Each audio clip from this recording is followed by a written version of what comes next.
Well, good morning, everybody. Welcome back to another video in this milling series that I have. Well, it finally stopped raining and it's time to kind of get back to work. So Thursday, Friday, it just poured out here. It was really nasty. Couldn't really get much done. I got a few small things done inside the shed for the cabin 2 build. And that was, well, mainly just the termite shields. I bended up the termite shields out of that aluminum, so you'll see those when they get on the piers down there at cabin 2. So for today, I would like to get these logs behind me milled up. Now these were part of the trees that I had dropped in the driveway. Remember a little bit ago, the one was rotted and the other was looking great. So this is all the wood from the one that was looking great, and yeah, I'm expecting nice things out of these logs here. So first log on a pile here, let's take a look at it, talk about the log, tell you what I'm expecting to get out of it, and yeah, we'll go from there. All right, guys, here we go. Well, this first one here, this is a 10-footer, okay? It's 13 on this end, 16 on the other end. So I have moved my toe board. You see my toe board and stuff down here. It's down, set up now for this to be at the small end. Not too much to really say about this. It's a good-looking log. Relatively straight, really just a lot of branches that came out of it. Typical pine, you know, every 3 or 4 feet there's a whole round going around the log that has branches coming off it. So that's really the only thing we got, you know, really going on here. Should be a pretty simple milling process here for this one. And yeah, we'll get it going. So what I'm looking to do out of this is get a bunch of 2x material. So if I can get this down, yeah, well, we'll see what size we get, but I'd like a 4x4 out of the middle and then some 2x material kind of everywhere else. So 2x4s predominantly, because that's what, you know, I'm going to need quite a few of these 2x4s for nailers and framing for the cabins and things like that. So that's kind of what I'm looking to get out of this here. The only situation we may have to deal with today, currently I have the blade that's on the mill right now and one new blade in the shop. So I am pretty certain I can get through these 4 logs with 2 blades. I have no reason why I wouldn't, but stranger things have happened. All right, guys, already been washed off. I just need to roll it on over and get to milling.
So even though the size difference of this log is, 3 inches, I'm only about a ½ inch out of level with the pith. So I'm just going to raise this end up about a ½ inch and just go from there.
All right, guys, first log out of the blocks here. This is this has never happened since I've been milling. I read quite a bit about it, but really a wavy cut. I didn't even make it all the way through for my first slab cut, and I'm not quite sure how well this is going to show up on video here, but this is really dipped here. This is a dip right here, and again right here, to the point where it was pushing the blade up, and it actually started to smoke from the friction.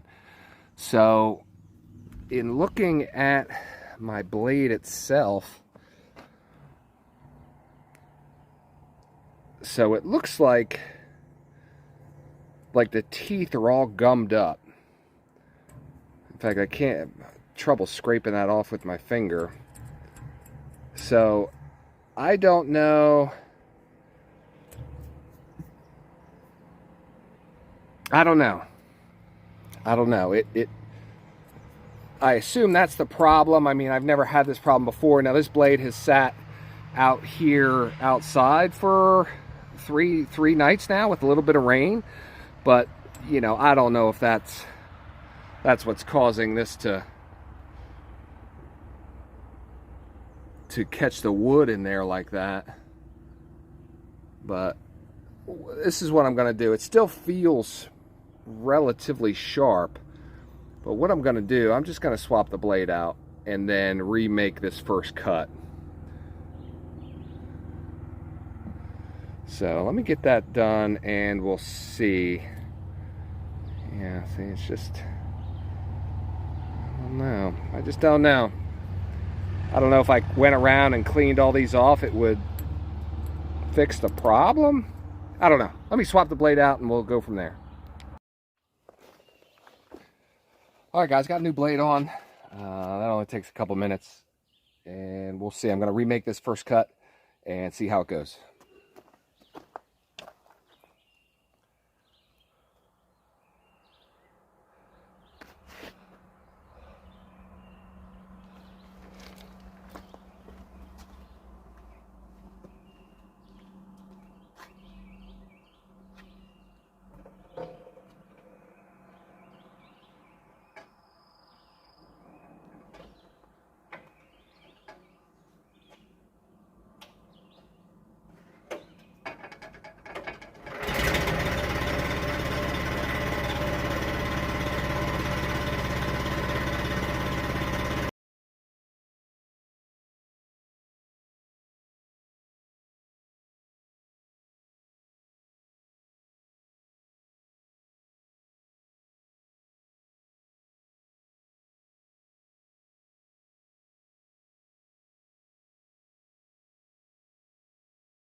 All right, guys, even with that brand new blade on there, I still had some dipping a little bit. Certainly nothing like the last time I had. In fact, I just put the level on it to try and see if I could kind of show you, but it's so minimal you can barely see it.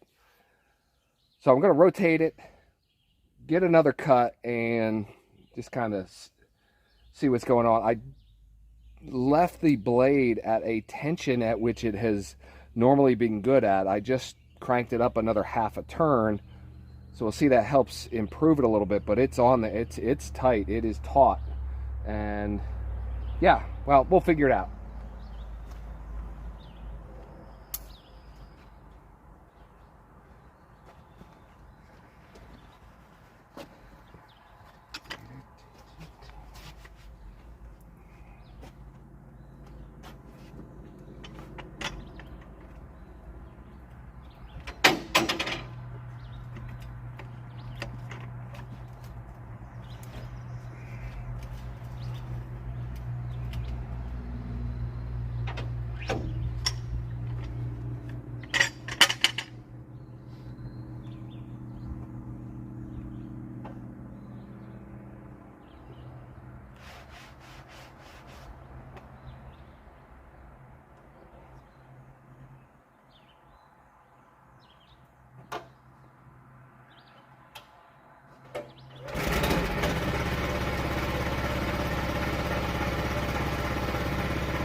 All right, guys, just want to show you this here. This was a pretty dramatic difference. You can see that it just scalloped it away right through here and then up over, and it's not even, it's actually in between knot groups here. So here's a group here, and then here's another group here. So there's nothing here to even send that blade up and over.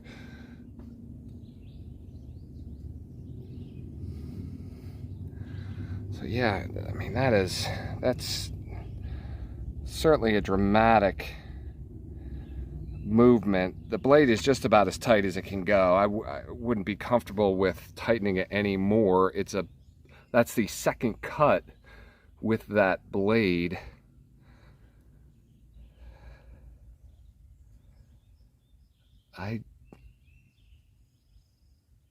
Well, maybe the only other thing I can think of as I'm sitting here, you know, looking at this, is the fact that This is towards the base of the tree, and then as you go up, this is towards the top of the tree.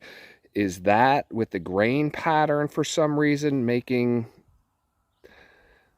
the blade difficult to push through? I have other areas here that I'm just seeing now that where the blade moved up and down. So I don't know, guys. I'm going to have to, I don't know, figure this out. Hang on. All right, guys, just made a third cut here. I spun my cant, another 90 degrees. So I'm basically, right now, I just set the width of my cant at 10 inches. And the cut turned out absolutely fantastic. Not a dip anywhere along the surface here. And it turned out great. So I spent some time looking at the slab cuts that I made on those first two cuts, and this is what I'm going with. That I was so close to, I was really into the sapwood for those initial cuts, and it's such a fresh green log that you could kind of see it here. It's so fibrous up in the sapwood that I think it was fouling the blade, much like I showed you before, where it was kind of clumping on the blade and stuff like that. So that was forcing the blade to cut in two directions, basically, up and down. Whereas now, if I come back here and show you this, see if I can get in here. Yeah, there's really no fibrous material, very minimal fibrous materials, especially up on the teeth. They all look great. There is a little bit down in the gullet, but I think that's kind of common. I'm kind of used to seeing that. But the teeth look relatively clean. There's certainly not anywhere near the amount of material on the teeth as there was that I showed you that last time. So that's what I'm going to go with. That I was too shallow on my slab cuts, that the tree is so green and so wet that those fibrous materials in that sapwood fouled up the blade. That's the only thing I can think of, because I was looking at the log orientation being backwards, but I've cut quite a few logs in that direction. That's never really happened before. So, well, that's what I'm going with. If you got another solution or another reason why that may have happened, again, keeping in mind my blade is tight. My blade is tight. That was a brand new blade. And yeah, well, if you got something else, let me know. But right now, that's kind of what I'm going with. All right, let's get a move on.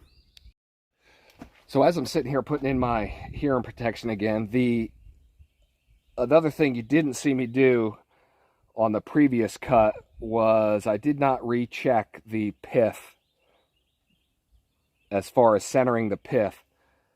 I was more concerned with other things going on here than worrying about getting a straight cut out of the pith. So we'll see how it turns out. It wasn't off much to begin with, but we'll see what we get.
So that pith I just measured, it's a 1/16 of an inch off from front to back. So having not measured it that second time didn't affect, I should say, how it ended up. So all in all good. So I just need to get that down to a 4x4, and I'll get some 2x material off of that as well. A 2x4, because it is 4 inches wide right now. So maybe a 1x4. We'll just chop it down until that pith gets pretty close to the center.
All right, guys, just made my final cut here, and this was, I took off about a 1/2 inch of this board here to get this bottom piece down to a 2-inch thickness.